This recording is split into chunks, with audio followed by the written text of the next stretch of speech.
Lecture number 7। यहाँ पर हम पढ़ेंगे construction of questionnaires and schedule and their qualities, कि जो पीछे हमने पढ़ा था कि हम प्रश्नावली विधि के द्वारा या फिर शेड्यूल्स के द्वारा, सूचियों का निर्माण के द्वारा हम क्या करते हैं, डाटा को कलेक्ट करते हैं। पर जब हम ये प्रश्नावली बनाते हैं तो हमें किन किन चीज़ों का ध्यान रखना चाहिए, अच्छी प्रश्नावली कैसी होती है, इसके बारे में हमें बताया गया है। सबसे पहले क्या बता रखा है कि जब हम प्रश्नावली विधि का प्रयोग करते हैं या फिर प्रश्नावली तैयार करते हैं तो कौन कौन से गुण होने चाहिए। सबसे पहला इसके अंदर बता रखी क्वालिटी, इसके अंदर लेस नंबर ऑफ क्वेश्चंस, मतलब जब हम किसी चीज़ का हम सर्वे करना चाहते हैं, उसके लिए जो प्रश्नावली तैयार की जाती है उसके अंदर जो क्वेश्चंस होते हैं वो सब कम से कम रखने चाहिए, ताकि जिसके हम डाटा कलेक्ट करना चाहते हैं, जिसका हम सर्वे करना चाहते हैं, उसका इंटरेस्ट कम ना हो। मतलब सबसे पहले तो ये ध्यान रखना पड़ेगा कि प्रश्नों की संख्या कम से कम होनी चाहिए। सेकंड नंबर पे सिंप्लिसिटी होनी चाहिए, मतलब जो क्वेश्चन है वो सरल होने चाहिए, सरल भाषा का प्रयोग करना चाहिए।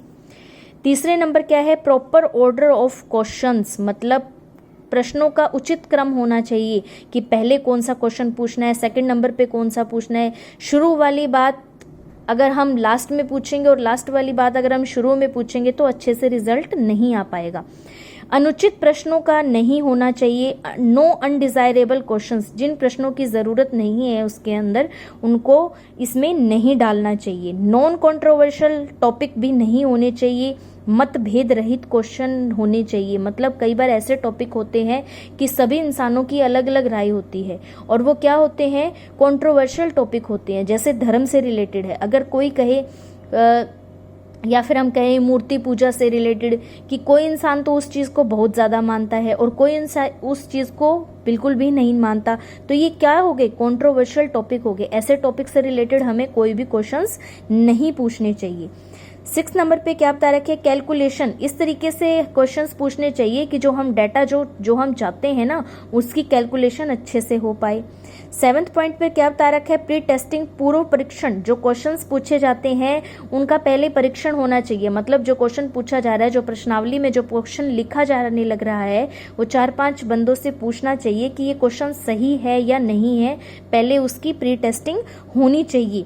इंस्ट्रक्शन दिए जाने चाहिए कि किस तरीके से उस प्रश्नावली को भरना है, निर्देश भी होने चाहिए उस प्रश्नावली के अंदर।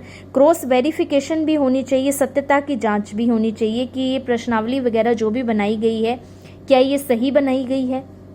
आगे क्या है, प्रश्नावली लौटाने की प्रार्थना, कि जो प्रश्नावली भरने के बाद में लास्ट में क्या देना चाहिए, रिक्वेस्ट टू रिटर्न, कि कृपया करके वो प्रश्नावली भरने के बाद आप हमें क्या कर दीजिए, वो रिटर्न कर दीजिए। तो ये भी रिक्वेस्ट हमें डालनी चाहिए।